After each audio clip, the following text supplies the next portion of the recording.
Hello and welcome, and in today's video I'm going to share with you the top 10 classic Ark Tames. So without further ado, let's get straight into this, shall we? In at number 10 we have got the Raptor, and it is fair to say that a ton of these were tamed and used in those early days of Ark, and personally myself I did use quite a lot of them as well. On top of this, I did go through a fair few of them, and many people did as well. And when new players do kind of maybe think back on what Ark was like previously, they're probably going to think of things like Raptors and Rexes and Spinos and Carnos and Allos and things like that. By the way, the Allo is not appearing on this list, as far as I'm concerned, it is a later creature, although I should probably check that, but I will inform you further on in the video, because actually I'm not too sure on the chronology, and actually just checking, the Allosaurus was not around in 2015. The Alpha Carno, the Alpha Raptor, the Alpha Rex, the Angler, the Anki, the Aranio, and the RG were the only creatures beginning with A out in 2015. The fun facts we all know. Either way, this creature was extremely useful back in the day and got tons of use. Obviously, people didn't really care too much about its low weight and it's somewhat slower speed than what some people would expect from these days of Ark. People didn't really seem to care as much about things like that. They were just so excited to get their hands on creatures. At least that was kind of my experience of it back then, and yeah, it really did do the job for me, and I got a lot of great use out of this creature, and it really is one of those great ones. And if you do have the time still to this day, I would definitely recommend you get a Raptor, as they can be quite useful in the early game stages, as you have yourself a nice neat carnivore to use around the map. Next up we have got the Beelzebufo, and this creature is here just because when it released, which I'm actually surprised to say is 2015. I had a look and I did some research on it because I thought this was more of a 2016 creature, but no, it was out in 2015. Kind of does make sense when I actually think back with all the chronology, and this creature really was heavily useful. Didn't use it for any kind of cement-based gathering. Not even sure if it could do that back in the days. Comment that down below, because I'm not too sure of its abilities and if it had a TLC at any point, but it was definitely widely used just for a really good travel mount. I used it a lot for underwater exploration back then, and you can kind of put the Megalodon here as well on this list. It isn't appearing on the list, but I'm going to give it a brief mention, as the Megalodon was definitely a really nice classic Ark Tame, which I used quite heavily, but I did use this thing a lot, and in some ways it's more memorable because its release was quite striking. Like, I remember when this thing came out, I just really wanted to tame one, and I really enjoyed using it. I liked it's kind of like sort of playing a Mario game. That's how I looked at it. You're playing a Mario game, but it's Ark, because these things can jump around, jump like crazy, and do all those things. And the Procoptodon might have been out at this point, and you had that, but I just felt so much more free with this creature. Coming up next, we have got the Carnotaurus, and this creature is definitely a favourite of mine and has to be in the classic Ark Tames list. It was here from the beginning. Did, I think, have some sort of a model change at some point. And even back then, actually, I think the models looked really cool, and compared to like the RG and the old Rex model, it looked significantly less outdated, at least in my mind. Either way, pretty confident they have had a model update since then. Obviously, texture updates and things like that have happened throughout Ark's game just being developed, as it progressed from being a 2015 looking game to maybe more of a 2018 2019 looking game in its kind of late stages, I would say, because it doesn't look like most of the games that you would get in 2015, especially for that kind of survivor game. And also, if you didn't know already, this is the 2023 version of Ark, which is ASA. For this B-roll here, you'll see it interchanging between the two types of game. So the Beelzebufo would have been the original Ark, and the Raptor and the Carno are in ASA. If you couldn't tell already, you could probably tell, because the graphics have significantly changed, haven't they? For the better, you could say, although the ghosting and the shadows like not really working properly are maybe not the best of things, but still, you know, it is overall a better looking game, and you know, it kind of makes you think back of those classic times. We are doing a classic Tames list after all. Also, if you were wondering, the Carno has had a TLC since release, so now it's even better than before, and it is ridiculously easy to tame on ASA. If you are actually playing ASA, there's pretty dead at the moment with the general player space, so, you know, that's what that's like. But either way, Carno, still remember it so clear to this day. Used it so much just as a general carnivore, even before I got that saddle, because obviously doing the levels was actually quite difficult back in the days. To spend quite a lot of time, really is a classic. Next up, we have got the Quetzal, and this creature is here because actually, surprisingly, when it released in 2015, thought it was more of a 2016 creature, but again, there's another creature on this list which is later on, which I also thought was a 2016 creature, but no, it is still a 2015 creature. It just came out later in the year, of course, and when looking at creatures like this, it really did change the Ark space. Like, the amount of use that you got out of this creature, especially with that platform saddle, was insane. It was just so cool to fly these things around, and it was, again, a new perspective on the game. You could build the base on the back of a flyer, and because flyer speed leveling hadn't been nerfed at that time, you could get these things traveling at insane speeds, and it was so fun to go around the map with your mates and just absolutely dominate metal farming, because that's what I use this for. Wasn't really a PvP player. If you were thinking that I was going to say dominate the map, didn't really use them for that, but metal farming was so easy with these things, and just general transportation of goods was so easy, and it was nice to have a nice base and sometimes a taming trap on the back of one of these things. The Dodo is here next, and could I really make a top 10 classic Ark Tames video without actually including the Dodo on the list? Come on, it is the Dodo after all. Probably one of the first creatures, if not the first creature you're going to see in Ark, and everyone when they started in 2015 tamed yourself a Dodo at some point. They were so easy. Still took 15 minutes to tame, because yes, taming took absolutely ages. At least mine felt like 15 minutes to tame. Probably might have been 5, could have been 10. Either way, you punch these things out and you feed them some berries. I might have not even been feeding these things medjos, maybe that's why it just took so long.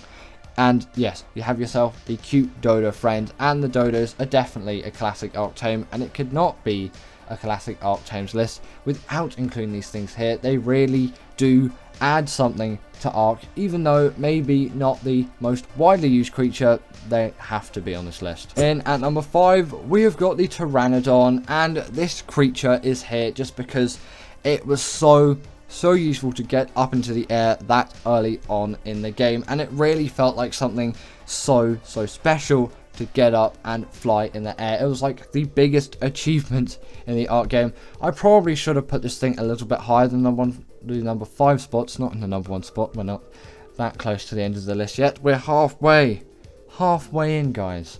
Either way, these creatures, they just made such a mark on your Ark progress, and you could just speed up everything so much with a Pteranodon. You're like, oh yeah, this is all fine now because I have a Pteranodon. And it was such a pain once you lost it somewhere because you died and you just spent ages going back to get it. Why, you always have a spare Pteranodon at home, and then you can have the other one to follow you once you're heading back, obviously with a spare saddle on it. Otherwise, they are pretty much useless as creatures.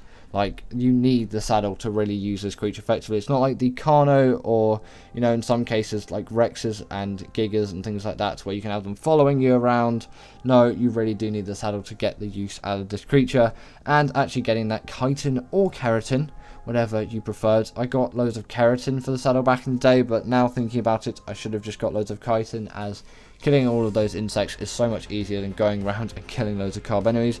Another pretty classic creature in my eyes, although not on the list. But, you know, again, I'll give it a brief mention here. And the Pteranodon was so easy, so simple to tame, and just made your progress and just your general Ark life so much better that it has to be included on this list. And people still use it tons to this day, and it really is uncompetable in the level range that you are when you're taming one of these things. Next up on the list, we have got the Tiny Tim, and obviously the Tiny Tim has to be on the list.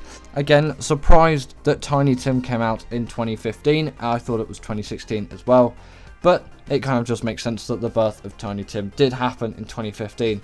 Originally called the Giganotosaurus, soon after named the Tiny Tim, of course, by Ibalistic Squid and Ashdub, if you didn't know the reference already. And the Tiny Tim was capable of dealing just so much damage. You felt on top of the world, and you could decimate any single creature, especially things like Spiners and Rexes. They felt like small little puny critters to the Tiny Tim. You felt like an absolute demolition king, being able to just destroy everything in your path, that being trees, that being creatures, even sometimes the oceans, which you might not expect out of these creatures, considering you might not think they're the best swimmers. They're not really, but they can go through rivers like it's nothing, because most of the time their feet are touching the bottom, and like you can see there, it just crosses that like it's nothing. It essentially just walks along all of it, and they're just so OP, so big, and they really did make such a nice effort to contributing to the evolution of Ark,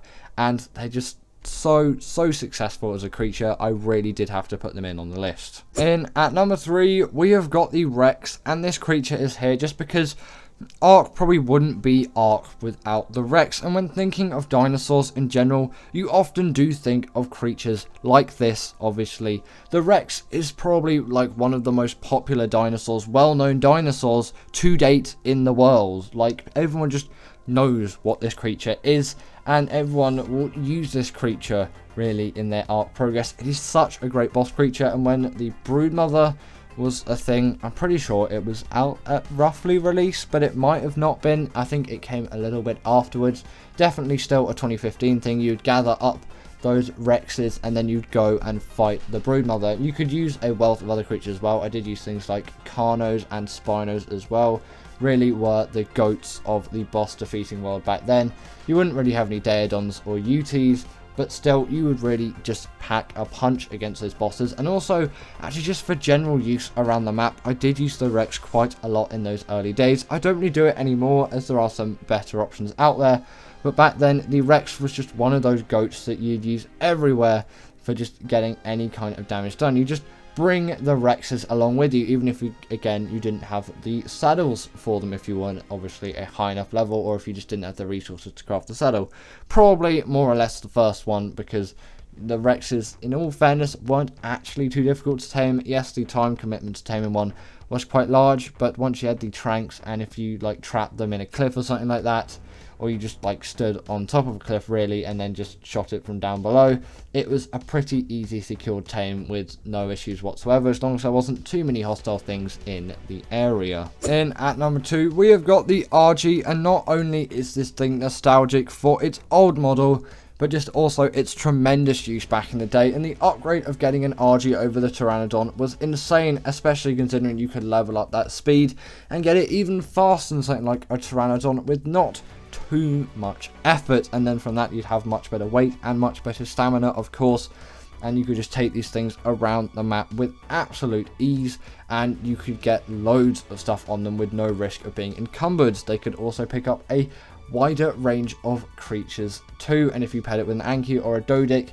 then you'd really net yourself with some great harvesting power, and you could just put loads of these resources onto the RG, and it was such a great time. Not sure if they did have weight reduction back in the day, or a smithy as a saddle, or even that regen buff. They might have received quite a huge amount of TLC when obviously they got the model update and all of that. But actually, I do want you to comment that down below, because strangely, for a creature that I use so much and that I used so much in those very early days of Ark, I don't really know what ability it strictly had back then, and I do want to know for sure. It did not carry creatures in its mouth as an extra thing, but obviously it can do that now if you want to carry your pet dodo around on your adventures and really let it see all the sights that the world has to offer in Ark. And in ASA you can do it again, but with some better graphics and some low FPS. As always, Ark performance descended. And finally, in at number 1, we have got the Spino, and this creature for me